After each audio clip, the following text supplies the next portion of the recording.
पै नभएको जात्रा हारी गाउँमा भन्ने एउटा जुन उखान छ त्यो उखान हाम्रै देशैमा मात्रै रहेछ। मान्छेको वासस्थान कता बनाउने, रोड कस्तो बनाउने, जनता भइसकेपछि हामी स्वतन्त्र रूपमा हामी कहाँ हिँड्न पाउने, यहाँका नेता यहाँका पार्टीहरूको काम के रहेछ भने आफ्नो पार्टीलाई कसरी मजबुत बनाउने।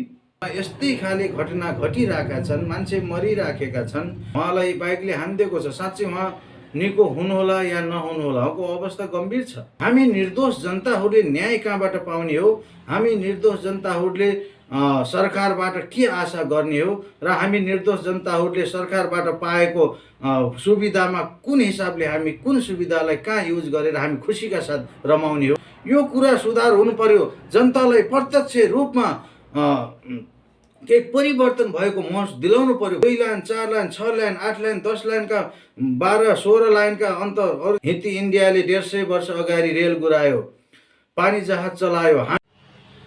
सबैजनाहरूमा नमस्कार भन्न चाहन्छु। हिजो मात्रै मैले एउटा बाटो सम्बन्धी भिडियो बनाएको थिएँ। तपाईहरूले सायद हेरिराख्नु भएको होला, नभए हेर्नुहुन्छ, हजुरको मोबाइलमा पनि आउन सक्छ। बाटो सम्बन्धी भिडियो बनाउँदाखेरि मैले कुरा गरेको थिएँ कि यो कुइरे पानीदेखि तुलसीपुरसम्म पुग्ने 4 लाइन हाइवे भन्ने थियो, त्यो किन बनेन भन्ने कुरो थियो। यहाँ बाटो सानो भएर मान्छेहरूलाई हिँड्न समस्या भइरहेको छ।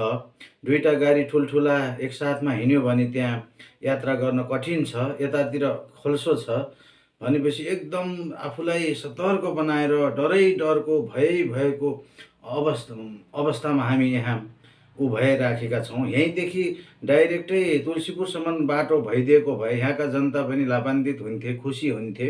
त्यसै गरेर मैले हिजो त्यो कुरा राख्दै गर्दाखेरि हिजै साँझ हाम्रो गाउँमा एउटा अनौठो किसिमको घटना घट्यो, किनकि मैले हिजै नै त्यो भिडियो बनाएर पोस्ट गरेको थिएँ र हिजो साँझ करिब 7 बजेतिर दिल्ली प्रसाद खनालज्यू जो हाम्रो छिमेकी हुनुहुन्छ, हाम्रै छिमेकीलाई हिजो बाइकले हानिदियो करिब साँझको 7 बजेतिर।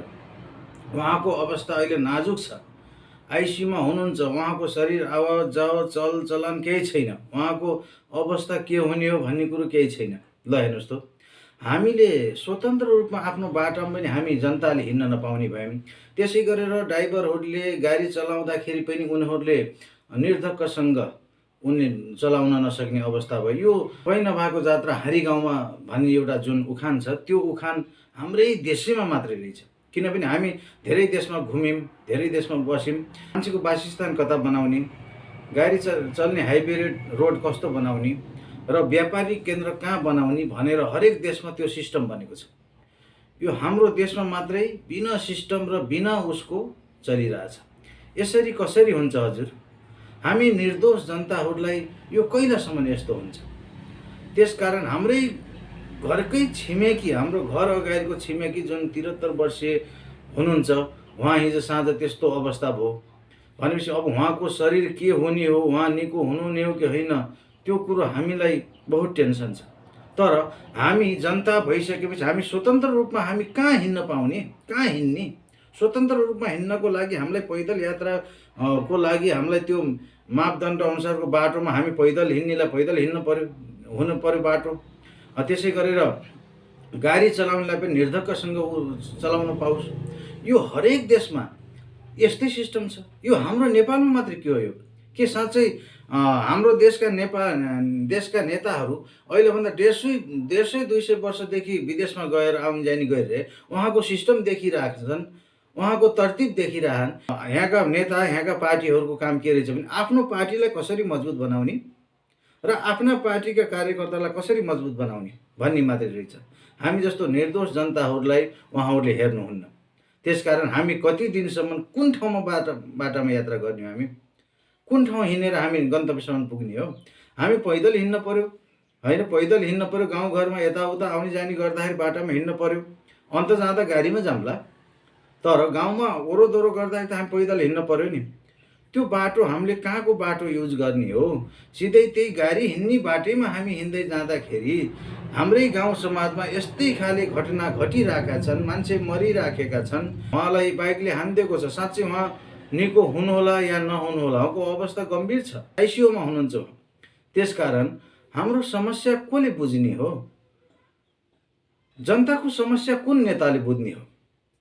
हिजो मात्रै मैले त्यो बाटाको विषयमा हालेको थिएँ, हिजो साँझ ठ्याक्कै त्यही घटना घटेको भनेपछि त सुन्नुहोस् त कुरो। अब यो कसरी हुन्छ? हामी निर्दोष जनताहरूले न्याय कहाँबाट पाउने हो? हामी निर्दोष जनताहरूले सरकारबाट के आशा गर्ने हो? र हामी निर्दोष जनताहरूले सरकारबाट पाएको सुविधामा कुन हिसाबले हामी कुन सुविधालाई कहाँ युज गरेर हामी खुसीका साथ रमाउने हो? यो अनौठो कुरो छ हजुर। यो भिडियो जति सक्यो सेयर गर्नुहोला हजुर, जति सक्यो सेयर गरेर साथ दिनुहोला। यो मेरो ठाउँको मात्रै मैले यो नमुना दिएको, यो अल नेपालभरिको अवस्था यस्तै छ। काठमाडौँमा पनि साना साना पातली गल्लीहरू बनाइराखेका छन्। काठमाडौँ जस्तो ठाउँमा पातली गल्ली बनाउने हो, बाटाको मापदण्ड र तरतिब मिलाएर मात्रै पछि मान्छेको घरबास बनाउने हो। पहिल्यै बाटो बन्नुभन्दा अगाडि घर बनिराखेका छन्। त्यसरी कसरी हुन्छ हजुर? यो कुरा सुधार हुनु पर्यो। जनतालाई प्रत्यक्ष रूपमा केही परिवर्तन भएको महसुस दिलाउनु पर्यो भन्ने मेरो यो माग छ हजुर। यो हरेक ठाउँमा बाटो बन्नुभन्दा अगाडि घर बनिराखेका छन्, त्यसकारणले साना गल्लीहरू बनेका छन्। त्यो होइन कि बाटा र सिद्धान्त उसको बाटाको मापदण्ड अनुसार सबै तयार भयो भने मात्रै घरलाई पनि कति अगाडि जग्गा छोडेर कति पछाडि घर हाल्ने त्यो सिस्टम मिलाइदिनु पर्यो। देशैभरि यो लागू हुनुपर्छ हजुर। यसरी हुँदैन।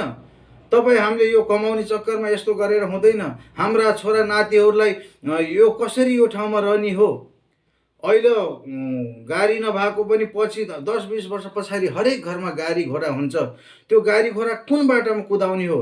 2 लाइन, 4 लाइन, 6 लाइन, 8 लाइन, 10 लाइनका 12-16 लाइनका अन्त अरू देशमा हेभी बाटाहरू बनाएका छन्। मान्छेहरू बस्ने वासस्थान जङ्गलमा बनाएका छन्।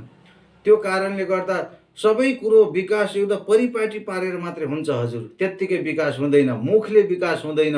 हिती इन्डियाले 150 वर्ष अगाडि रेल गुरायो, पानी जहाज चलायो, हामी शास्त्रमा हाँसेरै उडाएका छौँ। पूर्व पश्चिम एउटा रेल हामीले हाल्न सक्दैनौँ। यो के पारा हजुर? जति सक्यो सेयर गरेर साथ दिनुहोला हजुर। यो देशैभरि पुग्न पर्छ। यो अवस्था देशैभरिको हो हजुर। हस्त नमस्ते।